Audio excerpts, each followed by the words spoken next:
정부가 최근 내놓은 장애인연금법 개정안에서 중증 장애인은 70%만 연금을 지급하겠다고 밝혀 논란이 일고 있습니다.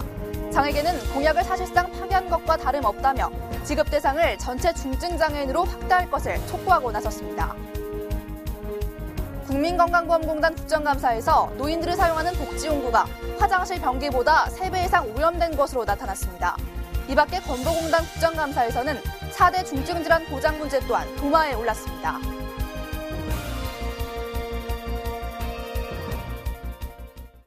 시청자 여러분 안녕하십니까? 복지TV 뉴스입니다. 박근혜 대통령의 장애계에 대한 대선 공약 축소에 따른 규탄 기자회견이 열렸습니다. 첫 소식 최지희 기자입니다. 박근혜 대통령의 공약 파기 논란이 잇따르고 있는 가운데 장애계 또한 장애인 연금과 장애인 예산 축소 등을 규탄하며 지난 25일 청운효자동 주민센터 앞에서 기자회견을 가졌습니다. 전국장애인차별철폐연대는 박 대통령이 대통령 선거 당시 장애등급제 폐지를 약속했지만 중증과 경증으로 단순화하는 데 그쳤다며 장애인연금 또한 모든 장애인에게 기존급여의 2배를 지급하겠다고 내세웠지만 소득 하위 63%에서 70%로 늘었을 뿐 기존과 같은 기준을 유지하고 있다고 비판했습니다. 조3 모사라 그러죠. 6등급을 2등급으로 나눠놓고 약속 지켰다라고 뻥을 쳤습니다. 100%가 아니라 70%의 장애인에게 그리고 모든 중증 장애인이 아니라 1, 2급 장애인에게 2배 급여 또한 지킬 수 없을 것으로 평가받고 있는데 2014년 장애인 예산을 살펴보면 장애인연금 예산은 4,660억 500만 원. 이는 2013년 3,440억 600만 원에서 15%밖에 늘어나지 않은 금액입니다. 중증장애인의 생존권 보장제도 중 하나인 장애인 활동지원의 2014년 예산 역시 24시간 보장을 촉구하는 장애계의 목소리에도 불구하고 2013년 3,828억 7,600만 원에서 11.9% 늘어난 4,284억 5,400만 원입니다. 장애인 예산은 전년보다 1,919억 원이 증액된 1조 286억 원이 편성되었다. 이 중 기만적으로 증액된 장애인연금 예산을 제외하면 다른 장애인 예산은 오히려 축소된 것이 많다. 이들 단체는 박근혜 정부의 공약 후퇴와 파기를 풍자하는 뻥튀기 흩뿌리기 퍼포먼스를 벌였으며 박근혜 정부가 장애인과 가난한 민중을 위한 정책을 처음부터 계획해야 한다고 말했습니다.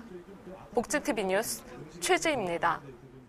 국회 보건복지위가 국민건강보험공단에 대해서 국정감사를 했습니다. 4대 중증질환 보장성 강화 관련한 질의가 이어졌다고 합니다. 정두리 기자입니다.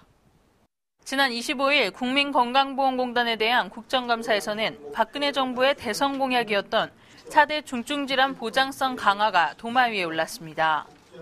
정부가 암과 심장, 뇌혈관, 희귀 난치성 질환 등 4대 중증질환에 대해 보장성 강화를 공약한 가운데 정부 방침은 형평성에 맞지 않을 뿐더러 효과가 제한적일 것이라는 지적이 제기됐고 건강보험공단은 재정에 따라 대상 범위를 확대할 것이라고 답변했습니다. 4대 중증 질환에만 9조 원의 건강보험 재정을 투입한다라고 했을 때 그 환자의 경제적 부담을 기준으로 형평성 있게 보험 적용을 확대해야 한다라는 그 보험 원리에 좀 위배가 된다라고 생각을 하는데요. 어제 오늘의 한 부분이 아니고 한 10여 년 되고 그렇게 한 배경이 4대 중증 질환이 가장 그 가계 부담이 다른 게 부담이 안 된다는 게 아니라 제일 그 높게 나타나고 하니까 우선 재정 사정에 의해서 이렇게 좀 점차로 확대하는 그런 방향으로 시작되지 않나 싶습니다. 더불어 국민들의 의료비 부담을 완화하기 위해서는 특정 질환에 대한 보장이 아닌 비급여 항목 등 실질적 가계 부담의 원인을 해소해야 한다는 의견도 제시됐습니다. 한편 건강보험공단에서 노인을 대상으로 진행 중인 매트리스와 휠체어 등 복지용구 대여와 관련해 화장실 변기보다 많게는 3배나 오염이 심각한 것으로 드러났습니다. 민주당 양승조 의원에 따르면 2012년 복지용구 우수소독업소 심의 결과 복지용구에서 표면 오염도 기준치인 400RLU보다 23.7% 많은 최대 9,481RLU가 검출됐습니다. 이는 변기 안쪽의 오염도 3,000RLU보다 3배 이상 높은 수치입니다. 특히 우수소독업소 참여업체 28곳 중 기준치 이상의 표면 오염도가 나타난 업체가 14곳인 것으로 나타나 철저한 소독 기준 마련과 소독업체에 대한 관리 감독 등이 촉구됐습니다. 복지TV 뉴스 정두리입니다. 제2회 전국 장애인 보장구 수리 기능 대회가 열렸습니다. 전국의 장애인 보장구 수리 기술자들이 모여 평소 갈고 닦은 기량을 겨뤘는데요. 그 현장에 정유림 기자가 다녀왔습니다. 전동 휠체어를 관찰하는 시선에서 날카로움이 느껴지고 연장을 든 손길에서는 분주함이 앞섭니다. 진행 요원의 도움을 받아 차근차근 과제를 풀어나가는 선수들의 모습에서 긴장감이 감돕니다. 또 이렇게 저희 같은 장애인이 이 휠체어 수리 사업, 휠체어 수리 기능을 할 수 있다는 자체가 너무 고맙게 생각하고요. 다음엔 1등 하도록, 다음 대회는 1등 하도록 열심히 기술에 앞으로 더 정진하겠습니다. 지난 24일과 25일 펼쳐진 제2회 전국 장애인 보장구 수리 기능 대회. 전국에서 올라온 15명의 장애인 보장구 수리 기술자들이 한자리에 모여 실력을 겨루는 한편 이동기기 보장구 무상 점검을 비롯한 다양한 부대 행사가 마련됐습니다. 행사를 주관한 성동장애인 종합복지관은 대회를 통해 장애인 기술자 육성이 활발해지는 계기가 되길 바란다고 전했습니다. 보장구가 여러 가지 있지만 휠체어만큼은 휠체어 장애인들이 수리를 해서 직업군으로도 되고 또 그 사람들의 동료 어떤 상담이라든지 이런 것들이 자연스럽게 된다라고 하면 굉장히 좋은 효과가 있을 거라고 기대했기 때문에 이런 대회를 개최하게 됐습니다. 새로운 꿈을 향해 도전하는 장애인 수리 기술자들. 이들을 위한 사회의 적극적인 관심과 지지가 필요한 때입니다. 복지TV 뉴스 정유림입니다.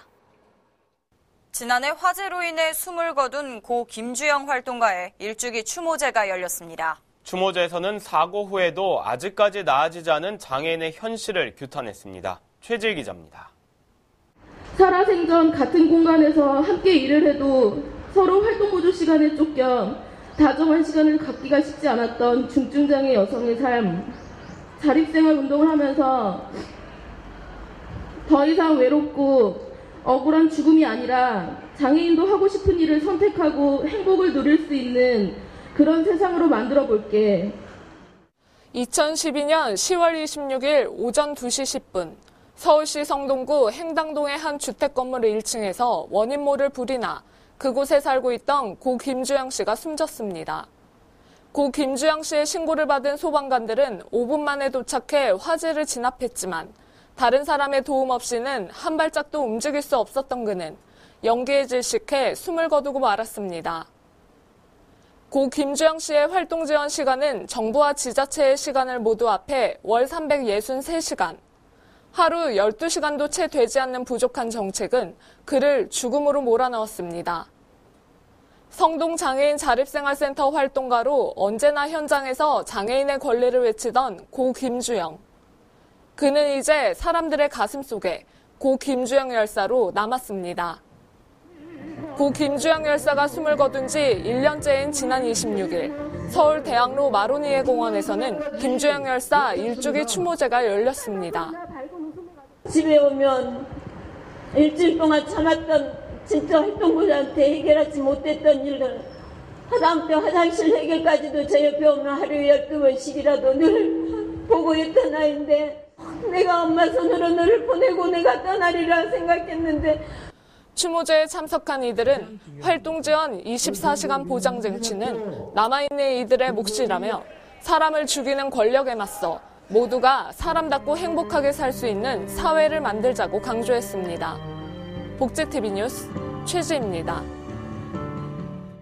한국토지주택공사가 공공임대주택 불법 거주자에 대한 실태조사를 강화한다고 밝혔습니다.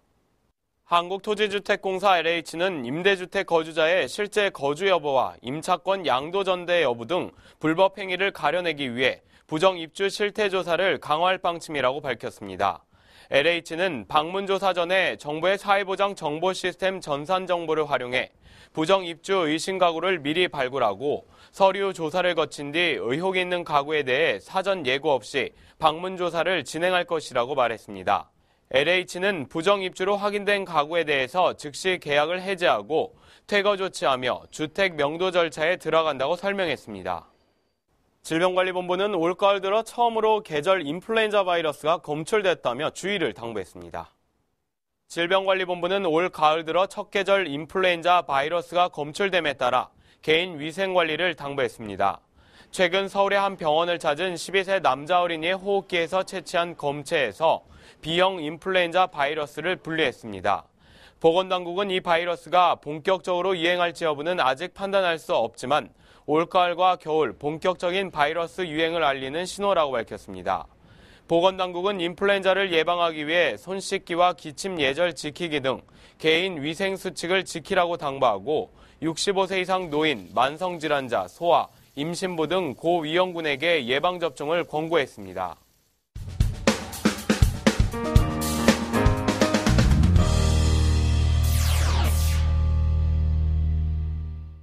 한 주간의 사회복지계의 화제를 모아보는 시선 플러스 시간입니다. 오늘도 위키프레스 정영진 편집장 나왔습니다. 안녕하십니까? 네, 안녕하세요. 정영진입니다.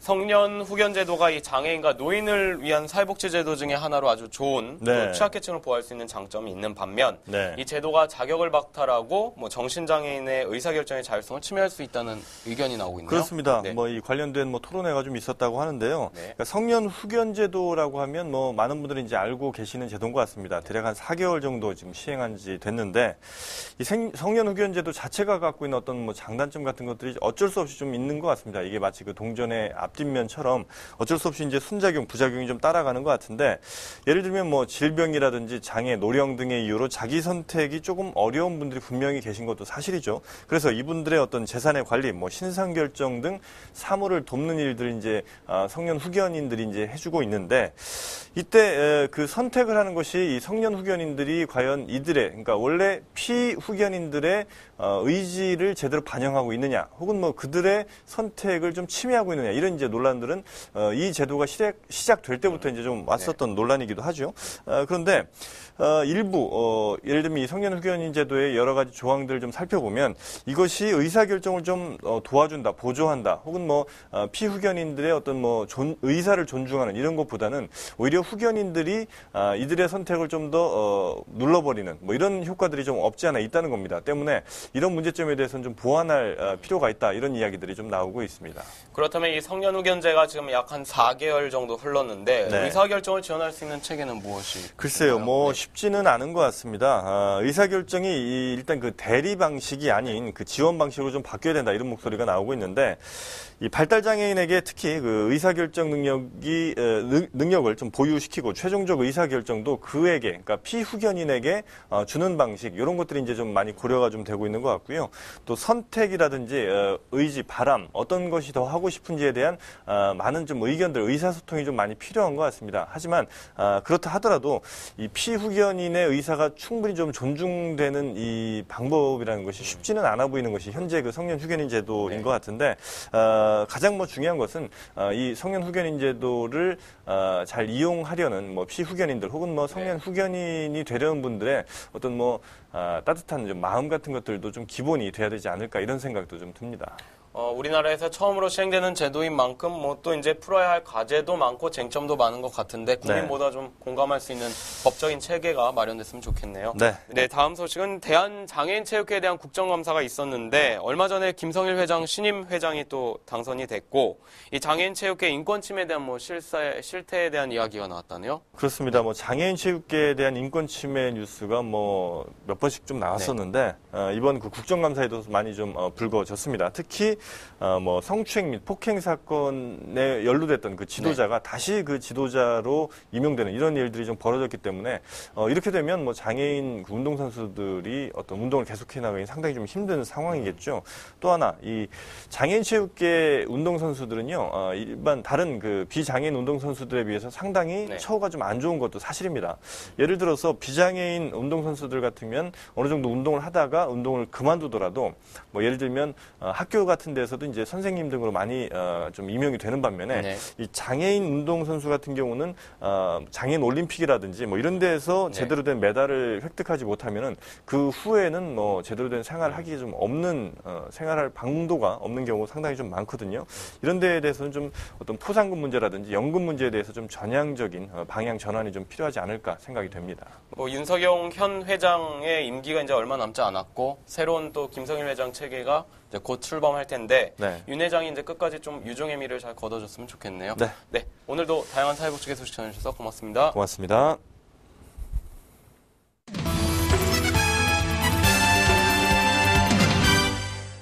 복지TV 네트워크입니다.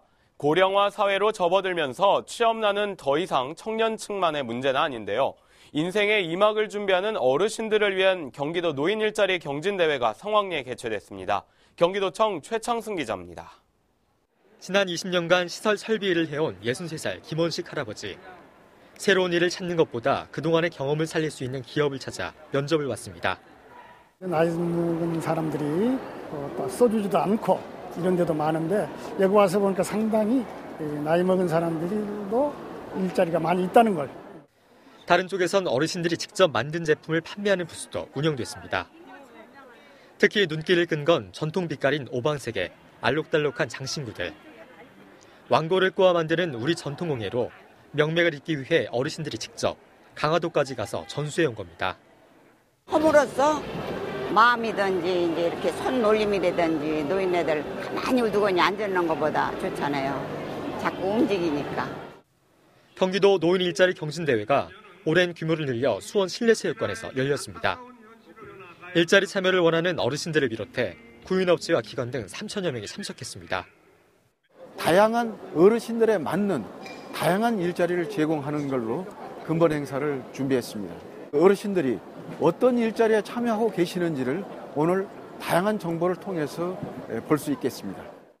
지난 2004년 2만 5천 개로 시작해 24만 개까지 늘어난 경기도 노인 일자리 사업. 인생의 2막을 준비하는 어르신들에게 일자리는 직업을 넘어 새로운 희망이 되고 있습니다. 경기 GTV 최창순입니다. 찬바람 부는 요즘 서울 노원구에서 훈훈한 열기를 느낄 수 있는 연탄 나눔 자원봉사가 펼쳐졌습니다.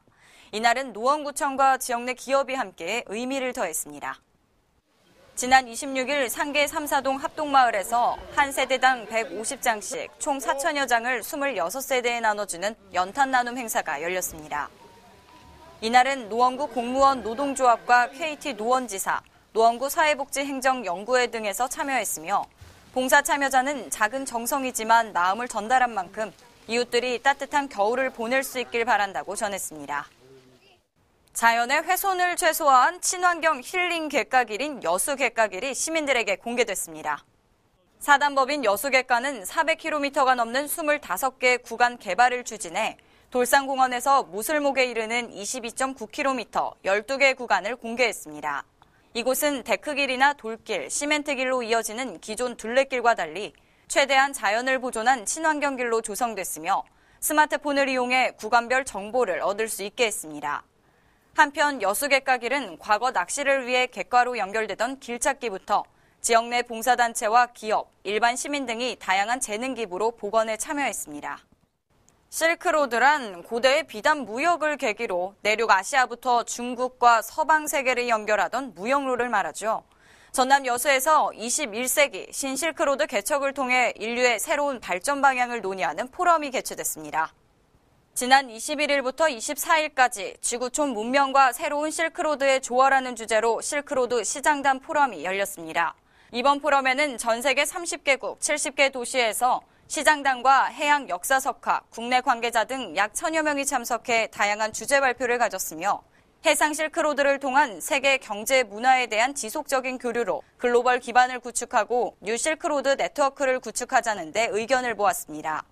주제 발표에서 김충석 여수시장은 최근 육해상 항로와 더불어 북극 항로를 아우르는 뉴 실크로드 시대의 서막이 열렸다고 역설한 한편 해상 실크로드 국가 도시 간 교류 확대와 인류 상생 발전을 강조하는 여수 선언문이 채택됐습니다.